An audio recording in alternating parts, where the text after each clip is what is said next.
I'm Judy and welcome back to Natchat. So Paul, before the break, we were getting into some interesting areas. What I'm really interested in are the sort of tools, for instance, if whether within the family, you know, scenarios where disagreements and things like that, you know, can we talk about what sort of tools? Sure, not a problem. It's an interesting one because my wife, when I start using those tools in my family, my wife looks at me and says, "Don't you do those things on me." But the tools, there's a common set of tools that I believe that we should all learn, and one of the tools that is the most effective one is what is to do with rapport. And rapport is really developing that ability to be able to relate to someone else in terms of what you do. There's an old saying that says, when we like each other, we like each other. True. So yeah. the issue is that rapport is a process for responsiveness.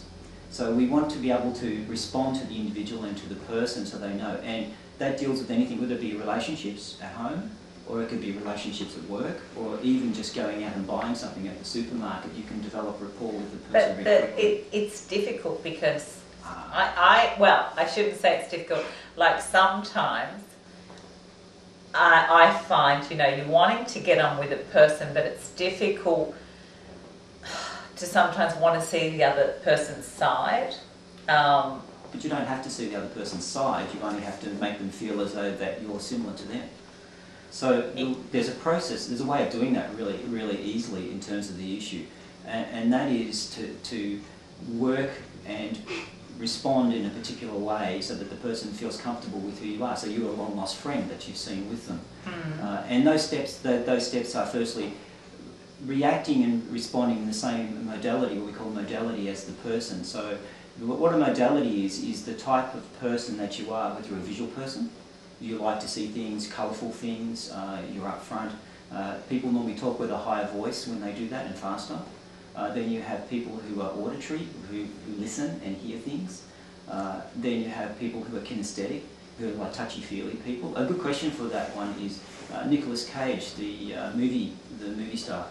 When you see him, he normally walks slowly, he talks slowly, he's usually looking down on the ground when you see him. And that's typical of what you see of a kinesthetic person, a touchy-feely person.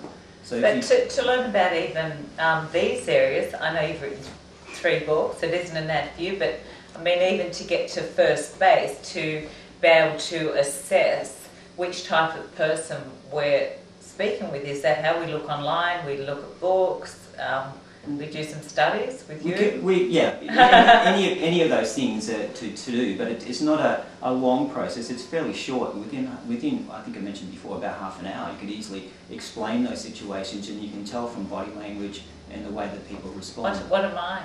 What are you, visual and kinesthetic? Oh. You can have a combination of both, visual and kinesthetic. And kinesthetic is which one? Touchy-feely. Oh, okay. I'm keeping my distance. Okay, so once we've assessed the type of person we're speaking with, so this is whether it be friends, family, business, that's the first thing we assess, the type of person. Well, yes, oh. and any type of person that we're dealing with, we just observe what they're doing and what they're saying and let them talk first. Because most people like to talk about the most interesting thing, which is themselves. So that's easy to do. Okay. And then what you do is then talk at the same speed. You talk at the same tonality, at their pitch. Can people tell if you're practicing?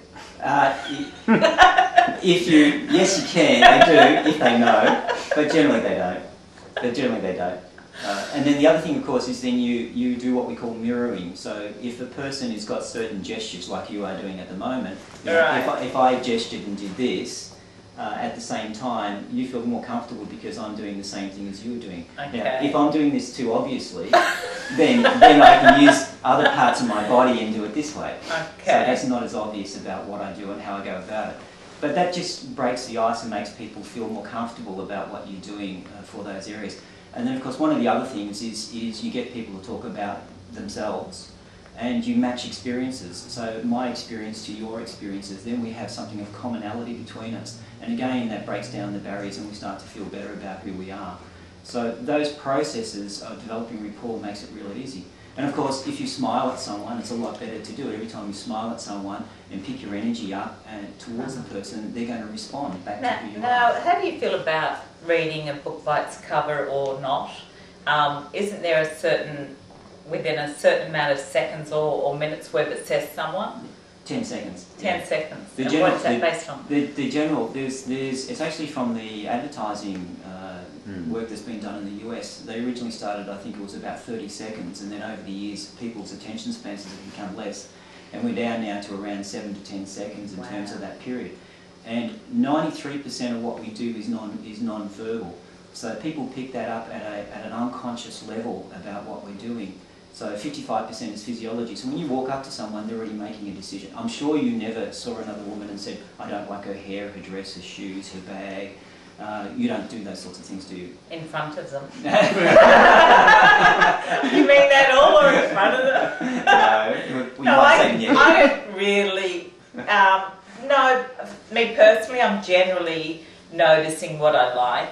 You know, I'm looking for similarities, but there are people that are making comparisons, like someone's bigger or their hair isn't as thick. I mean, but me personally, I'm looking for, but we make that unconscious decision, and then we listen to how they say something, and then finally we listen to the words. So it's that approach is what we take. So knowing that's the information that they do, and knowing probably the type of person you have, you know how to walk, how to move, and get the message across to those individuals as you go through. Can you tell if someone knows as much as you? Like, have you ever been with someone and as you're moving, they're moving? Yes. Then does that sort of weird you out? Or? No, it's a lot of fun. It's a bit like a chess game, you know. You do a move, you do a move, you do a move.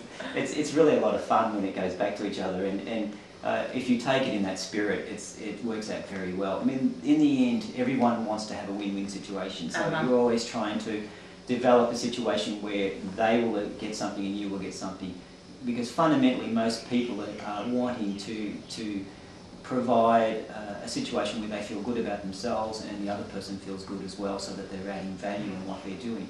So from that perspective, it's always a lot of fun in terms of having that sort of situation. If the other person doesn't know, then it just means that it makes the process a little bit easier for you to be able to get. So tell me, say in situations like misery likes company, or say you don't want to be miserable, but you want to match the person you're with and they're crabby and they're complaining. So I guess in those situations, do you just try and change the subject or choose new friends, or? Well, you could look for new friends. In a situation where you have a person who's maybe feeling depressed or unhappy, the situation is why are you there? But if you're there to assist them and help them and try to get them to feel better, then the best way of doing that is actually to what I talk about is actually change their thinking process, changing their focus on what there is in their mindset. And the quickest and easiest way of doing that is to ask questions which are going to come out of left field, which makes them stop and think.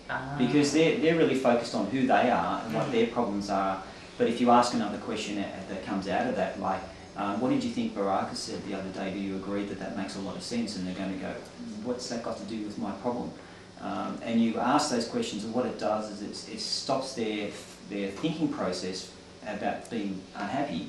And then once you've stopped that process, you can then move them on to the area of getting them to think better about what they need. You know what, I can't believe that we've already at the end of our show today. So I have to have you back on the show, because I have so many more questions and there's so many more areas to cover.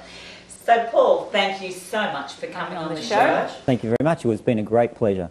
It has been for me too. You're welcome. So you've been watching Natchat. I hope you've enjoyed our show, and if you'd like to see this show or any other show, please check our website out, Natchat.